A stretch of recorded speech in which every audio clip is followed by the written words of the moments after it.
Good afternoon. We would do something extraordinary today and start on time, and also without a topper. So dangerous as that might be, I'll turn right to your questions. Daphne.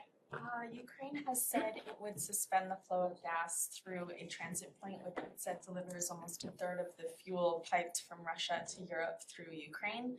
Will the U.S. need to increase LNG exports to Europe given this move, and does it change the timeline at all for more U.S. or EU tightened sanctions on Russian energy? Well, it doesn't change one timeline, and that is the timeline associated with lessening global dependence on Russian oil. And the timeline associated with that is as soon as possible. As you know, the United States, countries around the world have already taken steps. The United States took steps last month through an executive order to ban the import of Russian oil, of Russian energy. Other countries have followed suit using their own authorities. Blocks of countries are having these discussions about how best they can do that. So I think what we've heard today only reinforces what we already knew. We knew that there has to be a near-term response to the disruptions in the global energy market that President Putin's invasion of Ukraine has caused. And as you've heard from us in recent weeks, we have been in close coordination and close touch with allies and partners around the world to surge energy supplies, in some cases tapping strategic petroleum reserves.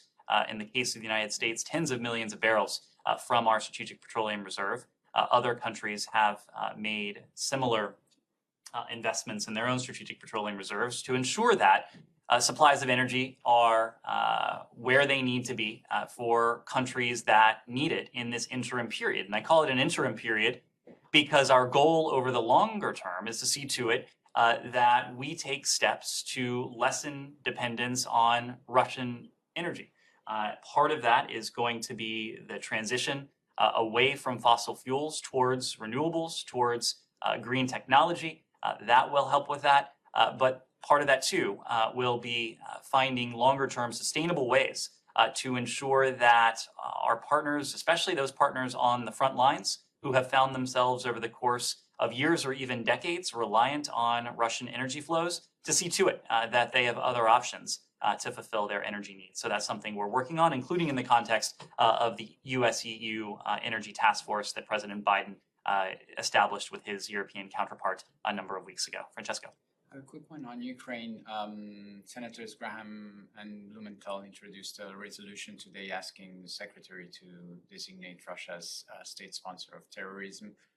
Can you update us on the process, if there is one, to determine whether Russia will qualify as a state sponsor of terrorism? Is that something you're keen to? Aware of that resolution, aware of Congress's interest in this matter, and of course of Congress's broader interest in our approach to Russia and Ukraine. What I can say is that the state sponsor of terrorism statute is a statute, not to be too subtle about it. And that means that it is something, the criteria by which states are designated are not, those are not up to us. Those are up to Congress. What is up to us is to take a close look at the law, to take a close look at the facts, that is to say what Russia is doing, whether it's in Ukraine, whether it's in countries around the world, to determine whether that fact pattern fits the criteria that is laid out in the statute. So that's something that we're always looking at, not only with this authority, but with every authority that we have. The broader point is that we are going to pull every appropriate lever we can to apply pressure on the Russian Federation until and unless its brutal invasion of Ukraine, its brutal aggression against Ukraine comes to a halt. And the fact is that together with dozens of countries across 4 continents, we have applied our own sanctions. We've used international authorities as well to not only apply sanctions, but also export controls. And so the practical effect is that much of what various authorities call for have already been put in place, given what we've already done vis-a-vis our own authorities and what other countries have done in terms of their authorities. But we'll continue to watch and to determine whether Russia's actions in Ukraine merit and qualify for additional authorities. If we feel those authorities are appropriate, we won't hesitate to apply them. Does that just mean that at this stage it doesn't qualify, it doesn't meet the criteria? We're always looking at the facts and the law, and we'll continue to do that. Can you talk a little bit about terrorism designations in general, whether there are FTO designations or state-sponsored designations? And are you willing to say what a lot of people say privately, which is that it's just a bit of show? And in terms of the two cases that we're looking at right now, the IRGC and Russia, that in fact most, if not all, of what could be done if these designations were, one, kept or added, would be exactly the same as what this administration and previous administrations have already been doing. Well, I think your point is well taken, that there are various authorities we can use when it comes to the IRGC. To take that one example, it is an entity that is among the most heavily sanctioned entities on the face of the planet. In addition to the FTO, there are a number of other authorities that are used to constrain and constrict its activities and those of its leadership and its proxies as well. I used this data point the other day, but of the 107 sanctions the Biden administration has imposed on Iran, 86 of those, some 3/4, have been applied against the IRGC or its proxies.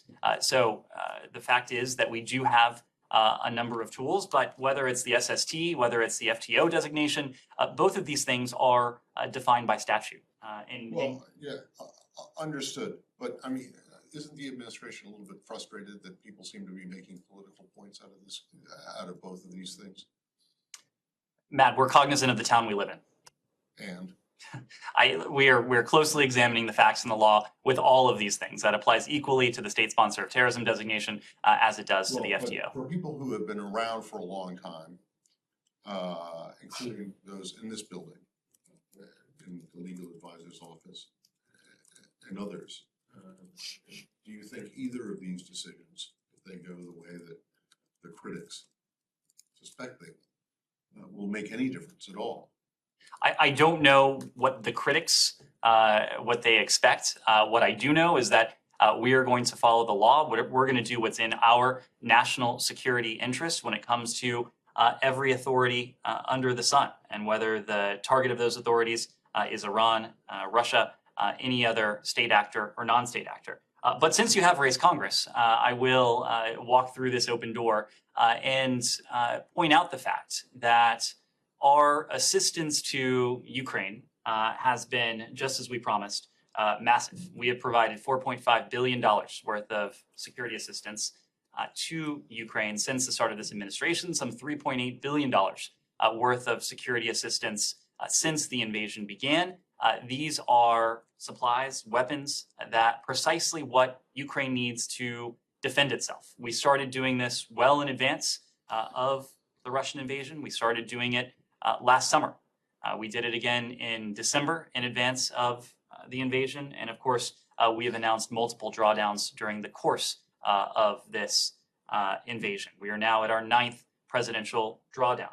The fact, however, is that right now, our coffers in terms of drawdown funding, they're dwindling. And after providing $3.8 billion worth of security assistance since the start of the invasion, we now have less than $100 million left, and we will exhaust those funds within the next week. And so Secretary Blinken, together with Secretary Austin, they have conveyed a very simple message to congressional leadership. The message is, we need your help. We need Congress's help to see to it that the strategy that President Biden pledged before Russia's invasion of Ukraine, the strategy we have pursued in the midst of Russia's invasion of Ukraine, and the strategy that has proved effective in helping our Ukrainian partners be effective at defending their country. That is a strategy that requires funding, and a strategy for which funding will be exhausted in key ways as of next week.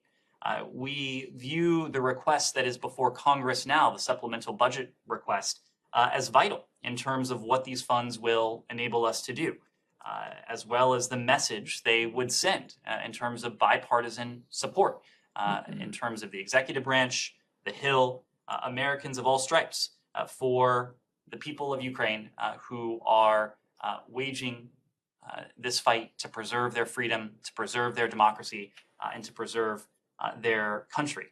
This additional assistance we've requested, the brunt of our supplemental emergency request was in fact for security assistance, precisely what our Ukrainian partners need to defend themselves. That includes artillery, armored vehicles, advanced air defense systems, all for Ukraine. This funding will also go beyond the security realm. It will help Ukraine keep schools open. It will help replenish this and stockpile in support of US troops on NATO territory. It will help our Ukrainian partners and also our NATO allies do precisely what we feel it is imperative that they be positioned to do at this moment. Nazir. I don't remember asking about the assistance, but thank you for the 4-minute exposition. But before you arrived, and I will point out that you arrived late for the cameras. I did. I said there would be no topper, so I wanted to make up for that. Fair enough. Yes, Nazira. Thank you, Mr. Price. First of all, thank you very much for yesterday's your answer. Afghan women, they were so happy, but they still ask me and ask you that what option United States will bring to Taliban if they didn't fix themselves about the women's job. This is regular job that every Afghan do it. We don't have any problem, but like that, it's unacceptable for Afghan women. And also Afghan people ask, based off your opinion, why United States failed to fix Afghanistan during this 20 years? Thank you. So let me start by following up on the conversation we had yesterday about some of the very disturbing, very concerning edicts we've heard from the Taliban. Of course, what we've heard in recent days regarding the requirement for women's attire, what we've heard about the restrictions on girls attending secondary schools, and other steps. All of these have been deeply concerning. And it's not only concerning to us, in some ways much more importantly, it is much more important that it is deeply concerning to Afghans across their country, across Afghanistan. They have voiced their opposition to this edict that proposes severe limitations on half of Afghanistan's population, and that effectively limits and constricts the ability of half of Afghanistan's population to participate fully in Afghan society. So combined with the continuing ban on girls' secondary education, restrictions on freedom of movement and targeting of peaceful protesters, the Taliban's policies towards women are an affront to human rights, and they will continue to impair the Taliban's relations with the international community, including with the United States. We're discussing these developments with our partners around the world, the legitimacy and support the Taliban seeks from the international community. They know that it depends on their conduct, including and centrally their protection on the rights of women and girls. These are commitments that the Taliban has made privately. These are commitments, again, much more importantly, that they have made publicly to their own people. And these are the commitments on which we are going to base and we are going to judge any future relationship that we will have with the Taliban. And we know that other countries feel similarly. Other countries with whom we've worked closely on Afghanistan since August of last year and well before August of last year do feel similarly. In the interim, we've paused nearly all senior level engagement with the Taliban in response to the Taliban's decision in March to prevent girls from attending secondary education. We do remain concerned about these other restrictions that we talked about. We believe, first and foremost, that the Taliban should respond to the Afghan people whose rights the Taliban have pledged, once again, publicly to respect. We have heard that very message from our Afghan partners in recent days. Tom West, our special representative for Afghanistan, Rina Amiri, our special representative for women and girls, Ian McCrary, our representative who is now based in Doha, have heard that message from Afghan interlocutors in recent days. Our Afghan partners tell us that they have seen a disturbing pattern of restrictions on their rights that doesn't reflect the cultural diversity or their hopes for Afghanistan's future. It also doesn't reflect what they heard, what the world heard from the Taliban. This, of course, brings back painful memories of the Taliban from the 1990s. We remain, as I said before, in close communication with our allies and partners regarding our shared concern with what we've seen. And again, the Taliban's responsiveness to the demands of the Afghan people and to the expectations of the international community will define not only our relationship with the Taliban, but the world's relationship with the Taliban. We know that we cannot have a normal relationship with the Taliban until they respect fully the rights of all of the people of Afghanistan. Yes. Hold on. So what are you gonna do? Can I re-ask my question from yesterday? So what are you gonna do? And Now- I don't understand. I mean, I saw that some people wrote, oh, US says it's going to take measures to, if the Taliban doesn't reverse these decisions. But what measures have you taken, or are you gonna take? And you haven't taken any, even though they've done these offensive things that you said, going back more than a month now. So what exactly are you gonna do, and why should anyone believe you when you say we're going to punish the Taliban, or we're going to take steps to make our disapproval clear? First, Matt, we have led the world, as you know, in providing humanitarian relief and humanitarian assistance to the people of Afghanistan. So I think our credibility when it comes to the concern of when it comes to the humanitarian concerns of the Afghan people, I think we have established our leadership on that. Did the United States lead the world in withdrawing from Afghanistan and allowing the Taliban to take control again? Matt, Yes or no? Yes, right? I mean, you can't deny that, can you? I would absolutely reject the premise of the question that the United States allowed the Taliban to take the capital. And Matt, we can relitigate questions that have been litigated for the past 20 years about an investment that we have made in a country, including with treasure and, more importantly, bloodshed on the part of this country, and the assessment of this president that the presence of some 2,500 troops who would once again be involved in a civil war, who would be targeted, who would have a target on their back, not only by the Taliban, but also by elements like ISIS-K, a 2,500 strong contingent that would not, in the end, would have been able to prevent the Taliban or any larger force from coming to power. So you can argue with the decision that the president made to withdraw militarily from Afghanistan. We are confident in that decision. We know what's in our national interest. We also know what we can accomplish without having a contingent of military deployment on foreign soil. And that's what we're trying to do with our humanitarian assistance. The humanitarian assistance that we have provided to the people of Afghanistan since August of last year has led the world, just as our provision of humanitarian assistance to Afghanistan prior to August of last year has led the world. Has also said that human rights is its number one, or one of its top priorities in terms of foreign policy. Central to our foreign policy. Exactly. Doesn't seem to be so central here. It is central. It is. And then, Matt, but you seem to be accusing us of what the Taliban is doing to the people of Afghanistan. no, I'm not accusing anyone of anything. I'm asking you what you're doing to. And I am telling you, we are doing this, or to show your displeasure, other than coming out with, saying it, writing a nasty letter. I can assure you, we are doing more than saying it. We are. Okay. There's been a lot of talk about reopening the embassy in Kyiv. Is there any discussion about sending people back to Kabul? I am not aware of any discussion right now about reopening the embassy in Kabul. Is it your belief, though, that Kabul is a war zone in the same way that Kyiv? There are a couple elements we look at. Safety and security is always at the top of that list.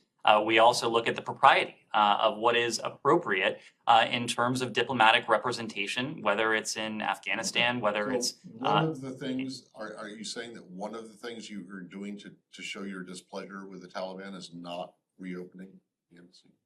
What I'm saying is that we are not in a position to reopen the embassy. There are a number of factors that go into that. Safety and security is, of course, one, but also we take a look at the propriety of diplomatic representation around the world. Our point is that we will judge the Taliban and any future relationship we might one day have with the Taliban based on their conduct, based on their willingness to live up to the public commitments they've made to the world. First and foremost is human rights, protecting the rights of the Afghan people, including its women, its girls, its minorities, living up to its counterterrorism commitments, living up to the fact that no entity should be holding an American hostage. We've discussed, of course, the case of Mark Frericks. We'll continue to work to secure his freedom. There are a number of elements that go into any relationship we might one day have with the Taliban, but I can assure you that human rights is central to that list. Yes. Can we move to U.S. ASEAN Special Summit? Sure. Yeah. So, how on U.S.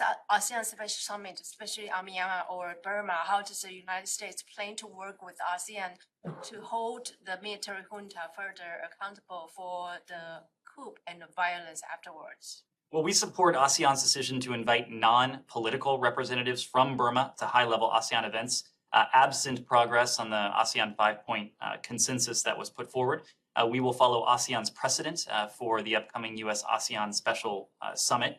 And we're going to continue to follow that precedent because the regime has demonstrably failed to make progress on ASEAN's 5-point consensus, and it continues to escalate its violence, its repression against the people of Burma. We continue to support, in the meantime, ASEAN's efforts to press the regime to urgently and to fully implement the 5-point consensus, and including an immediate and meaningful visit by the ASEAN Special Envoy and facilitation of his engagement with all stakeholders, including representatives of the pro-democracy movement. Our partnership with ASEAN is central to returning Burma back to the path of democracy. I certainly expect it will be a topic of discussion as ASEAN leaders descend on Washington, descend on this building later this week, and we reaffirm our commitment to the Burmese people, and we will continue to promote a just and meaningful resolution to the crisis in Burma to help return Burma to that democratic path. Are more U.S. sanctions against the junta on the table? We will always look for ways to promote additional accountability for the military coup, for the related violence, for the repression, for the human rights abuses that have followed in the wake of the coup. As you know, we don't preview specific sanctions or specific steps, but we're always looking for ways to hold accountable those responsible. Just speaking of upcoming regional summits to be held in the United States. You know where I'm going here? You could be speaking of the COVID. No, I would be.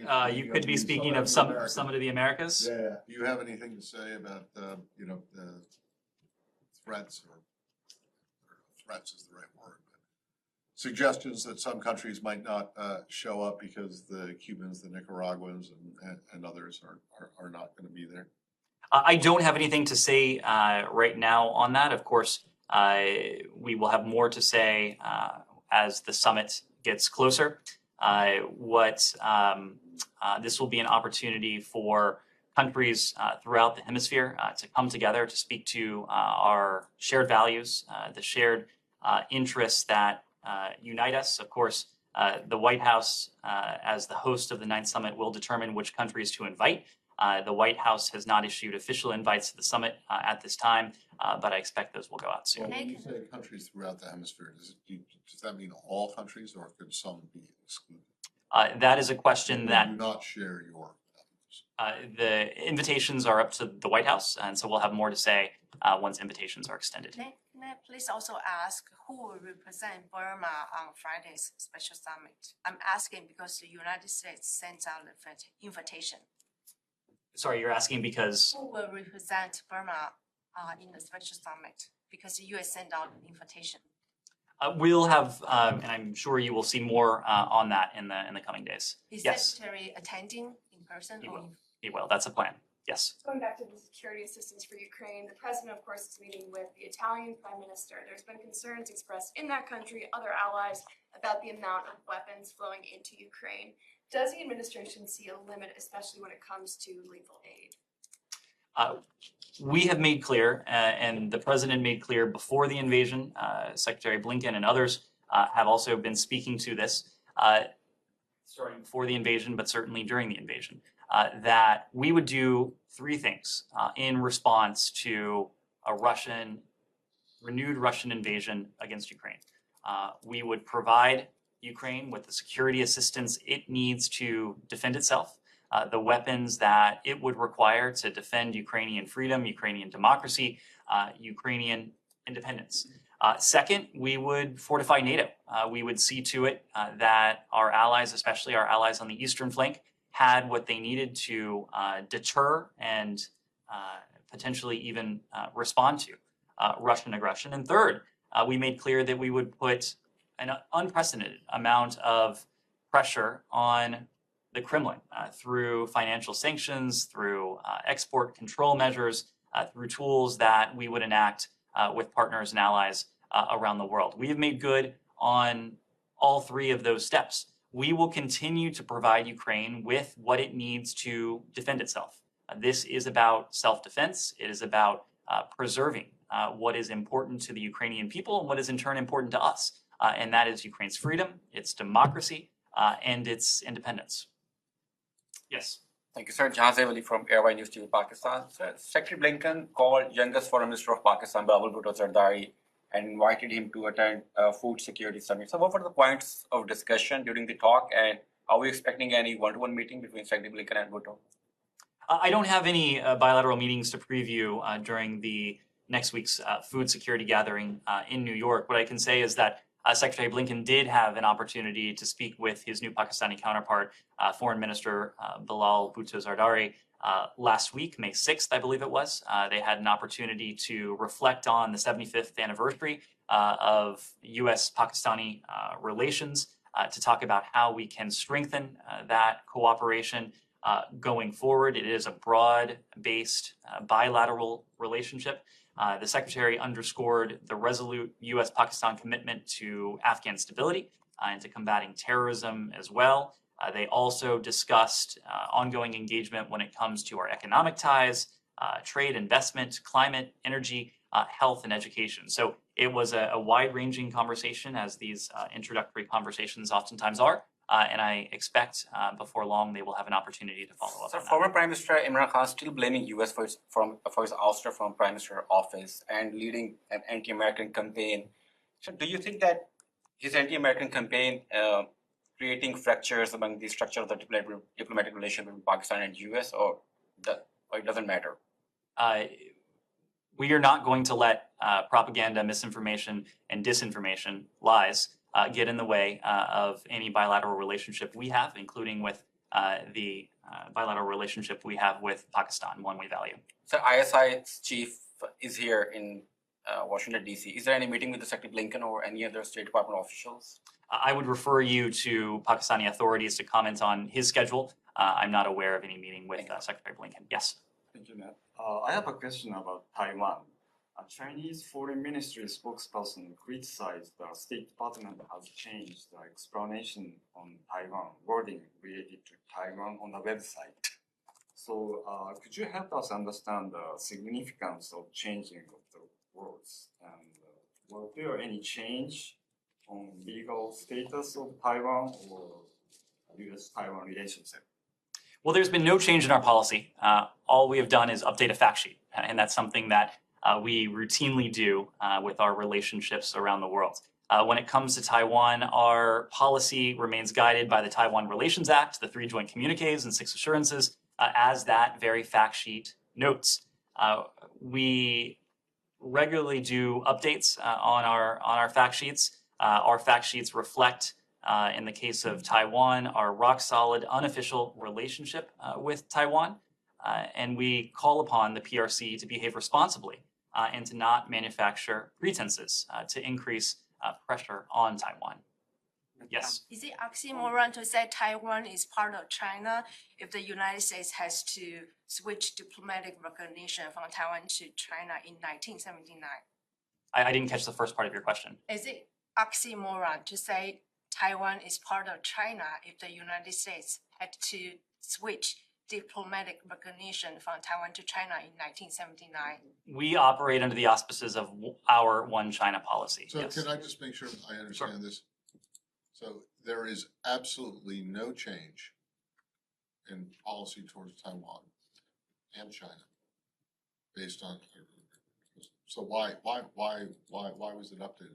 Why did it change the language? Matt, you know, as probably I do. better than most, that I know very we well, but you know what? I also know that anything having to do with Taiwan is anathema to any change, even if it's a comma in a sentence, is going to get Beijing's attention, Well- and they're going to be unhappy about it. So why now? Why was the decision made to change the fact sheet? And if there's no change, then why change the fact sheet? The fact sheet had not been updated in several years. You know that our fact sheets are regularly updated. I think we care most about ensuring that our relationships around the world are reflected accurately in our fact sheets. I don't think we're as concerned as to what other countries Okay. might Well, latch as you- onto in an effort to create a pretense. As you know, and as you guys had previewed, the secretary was supposed to give a speech this week about U.S.-China policy. And of course, he had to postpone it because of his COVID. Was this fact sheet updated in anticipation, or was it mistakenly updated? No, it wasn't a that mistake. was- We that it intend. was going to be, yeah, but was it going to be updated in conjunction with the speech that he was going? This was not a policy rollout. This, believe me or not, this was really just a technical update to a fact sheet. Our policy Okay, has but- not changed. But the language in it has changed, correct? The substance has not changed. The policy has not The changed. language in it has changed, and we all know that language means things, that words mean things, right? So there was, essentially you're saying there was no reason at all.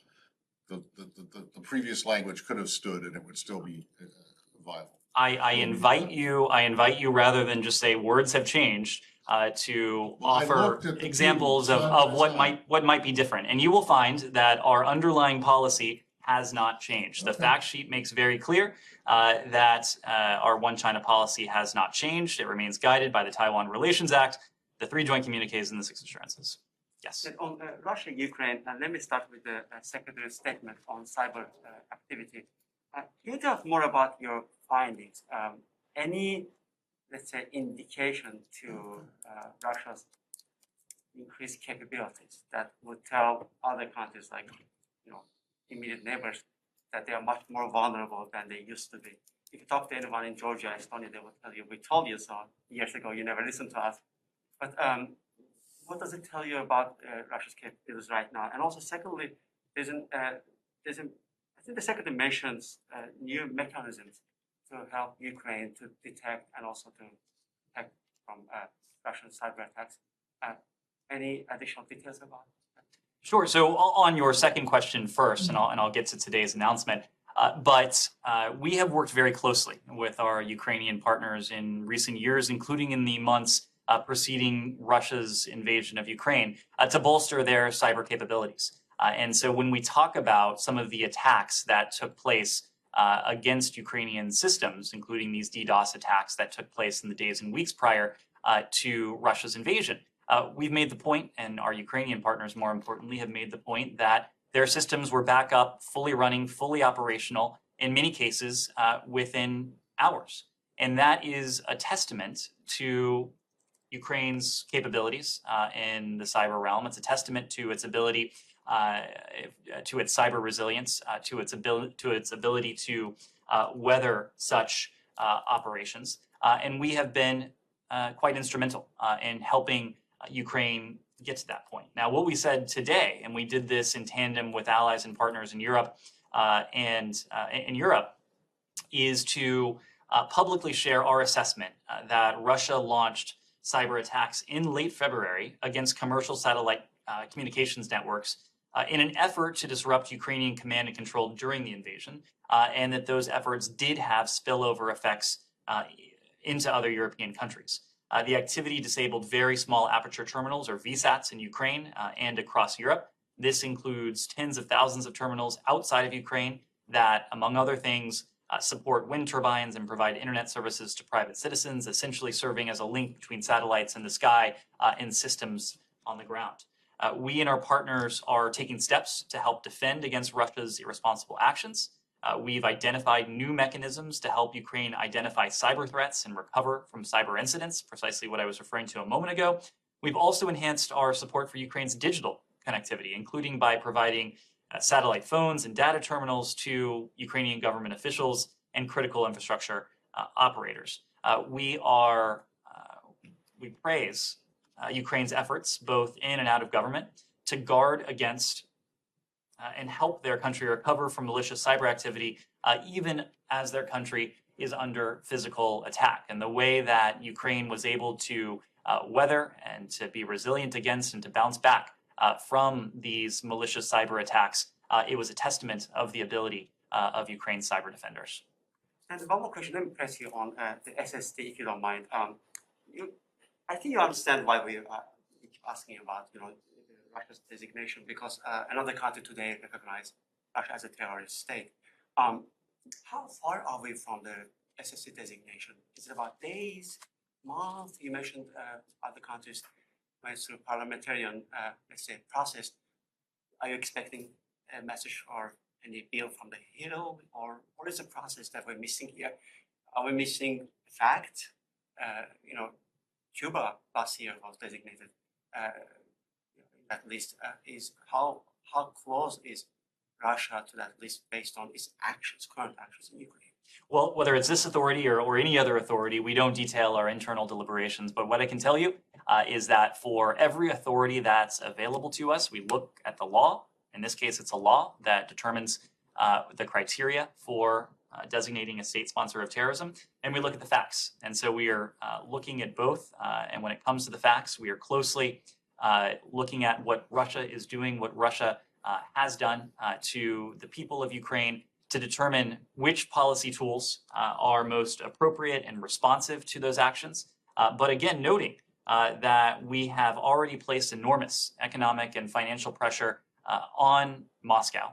It is not just the United States that has done this, but it is countries around the world, dozens of countries across 4 continents that have done so as well. But if there is a tool that is appropriate, as defined in this case or any other case by the law, and that would be effective, again, we will not hesitate to use it. Yes. On that release of the information on the cyber attacks, now, can you talk about the timing of that? Why was that done now? And also, we know some of those attacks are ongoing. Is there concern that that spillover effect could be felt again in Europe or other places? Well, these things do take time. What I can say is that we've worked closely with Ukraine, with NATO, with other European partners and other parties since well before Russia's invasion to understand the extent and the impact of Russia's malicious cyber activity against Ukraine. And over time, we sought out ways to meet Ukraine's need for cybersecurity and connectivity support, and will continue to augment that support. But as I said, in the lead up to the invasion, there were a spate of attacks from which Ukraine was able to bounce back quickly. An element of that was the training, was the support that the United States government had provided to our Ukrainian partners well before the invasion, knowing that Ukraine has been a target of malicious cyber activity, including from the Russian Federation, for at least the better part of a decade. Anytime we attribute a cyber activity such as this one, we do so with an eye to protecting sources and methods. We do so with an eye to the implications. But in this case, we're able to attribute it publicly, having gone through a process, having consulted closely with our Ukrainian partners, with our NATO allies, with other European partners and others. On holding Russia accountable, if you don't mind. Let me move around just a little bit, Dan. I was going to switch to the Philippines, if Sure. that's okay. How do you expect Marcos's presidency will have an impact on relations with the U.S. and American efforts to curb Chinese influence in the region? And then I have a question on Sudan as well, if that's okay. Well, your question jumps ahead just a little bit. We're not quite there. We're monitoring the election results and we look forward to renewing our special partnership and to working with the next administration on key human rights and regional priorities. As I said, we look forward to working with the president-elect once that person is officially named to strengthen the enduring alliance between the United States and the Philippines. It's an enduring alliance that is rooted in a long and deeply interwoven history, shared democratic values and interests, and strong people-to-people ties between our countries. As friends, as partners, as allies, we'll continue to collaborate closely to advance a free and open, connected, prosperous, secure, and resilient Indo-Pacific region.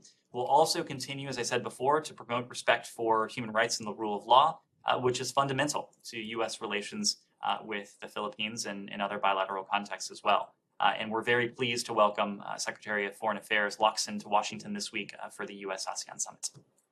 And then Oh, wait, before you go to Sudan, you know, all signs point to the conclusion that Marcos has won.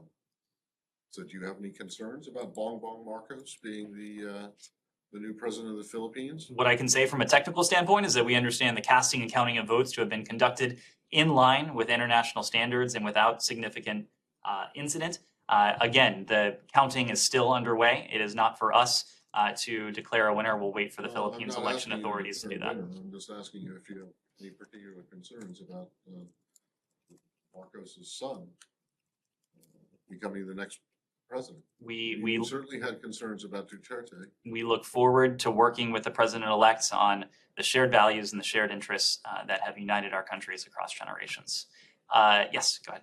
The State Department released a statement last night supporting the tripartite political process in Sudan, but the UNITAM's talks that were supposed to kick off today did not. Is this something the U.S. is concerned about, and what makes you confident this process, which is facing criticism and suspicion from parties in the country, is the right path? And then is there any progress being made on holding security forces accountable for violence against demonstrators?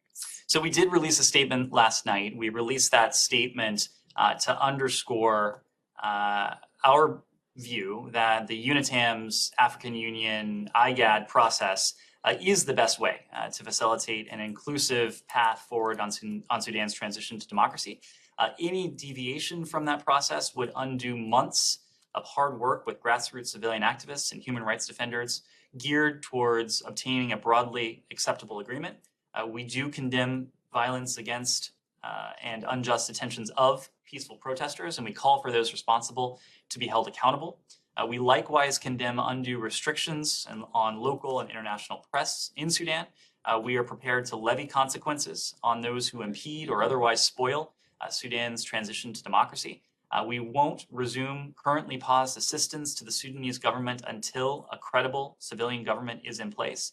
We will, however, continue to support the Sudanese people, including through humanitarian assistance and support for civil society, which has continued uninterrupted since the takeover. Sri Lanka, do you have anything new, any updates since yesterday, since the situation has further deteriorate? Well, and the sight on view order to shoot site. Well, we're concerned by the deployment of the military. We stress that peaceful protesters should never be subject to violence or intimidation, whether that's on the part of a military force or a civilian unit. More broadly, we're deeply concerned by reports of escalating violence in Sri Lanka over the past few days. We condemn, as I said before, violence against peaceful protesters. We call for a full investigation, arrest, and prosecution of anyone instigating and involved in acts of violence. We are, as I said before, also closely monitoring the deployment of troops, something that is of concern to us. And we're also closely following political developments in the situation on the ground in Sri Lanka after the resignation of the Prime Minister. We urge the government and political leaders to work quickly to ensure public safety and work together to identify and implement solutions to achieve long-term economic and political stability in Sri Lanka. The government must address the Sri Lankan people's discontent over the economic crisis, including power, food, and medicine shortages, as well as their concerns about the political future of their country. So in other words, the answer was no. You didn't have anything to add from what you said yesterday. But He decided to go. He asked about the deployment of military forces. Yesterday. Nazir. Just the other question that has, already several wars started in Afghanistan as they predicted. And Ahmad Shah Massoud's son make a group. They started some activity on the other side, some expert at the United States, Australia, Canada, they get together and make a group to fight against the Taliban, and Afghan people sacrificed in this way. Does United States support some of them, either Ahmad Massoud group or some other expert that they try to do something against Taliban? We believe the best way to protect and to promote the human rights of all Afghans, including Afghanistan's women and girls, is through dialogue, inclusive dialogue. So we have continued to press the Taliban to take part in a meaningful, inclusive dialogue representative of all of Afghan society, including minorities, women, and girls. So one of my colleagues sent me a question, if you would like to respond. So she says that US and Pakistan have always had a good education exchange relationship that opens doors to sharing ideas, best practices, innovation, and much more. Do you foresee continuation of such initiatives and efforts to expand relations with Pakistan and the people of Pakistan? I absolutely do. Our educational exchange program, whether it's with Pakistan, whether it's with any other country, it's a core element of our people-to-people ties. We've been fortunate to have Pakistanis studying here in this country. We have American students who've had the opportunity to study in Pakistan. Those types of exchanges are always helpful, are always valuable as we seek to understand our partners, and as Americans seek to better understand the world, and as we have other countries better understand America. Nike, last question. Yes, can I ask about South Korea? South Korea's new president officially takes office today. Do you have anything on South Korea's offer to North Korea's to improve North Korea's economy if it abandons its nuclear weapons? Well, let me start by saying that we do congratulate President Yoon Suk-yeol on his inauguration. The United States ROK alliance, rooted in the close friendship of our people. It's the linchpin for peace, security, and prosperity in the Indo-Pacific. We have been and we will continue to coordinate closely with the ROK to address the threat posed by the DPRK's unlawful WMD programs, its ballistic missile program as well, and to advance our shared objective on the complete denuclearization of the Korean Peninsula. This is, in fact, an objective that we share. It's an objective we shared with the last ROK government. It's an objective we share with this ROK government, and I know that we look forward to the opportunities ahead over the phone, in person, including when the president travels to the ROK in just a matter of days to continue these discussions with the new ROK administration on how we can advance and promote that goal. Does the U.S. also assess North Korea will conduct a nuclear test sometime before President Biden's visit to Seoul? I'm asking because it's an assessment by South Korea's intelligence chief. I wouldn't want to put a specific time frame on it, but we've been warning for some time. We've been making public our concern that the DPRK could undertake additional provocations. We've seen 3 ICBM tests. We've seen additional ballistic missile tests. And we've spoken of our concern that the DPRK may mount another nuclear test in the near term. Thank you all very much. Thanks. Thank you.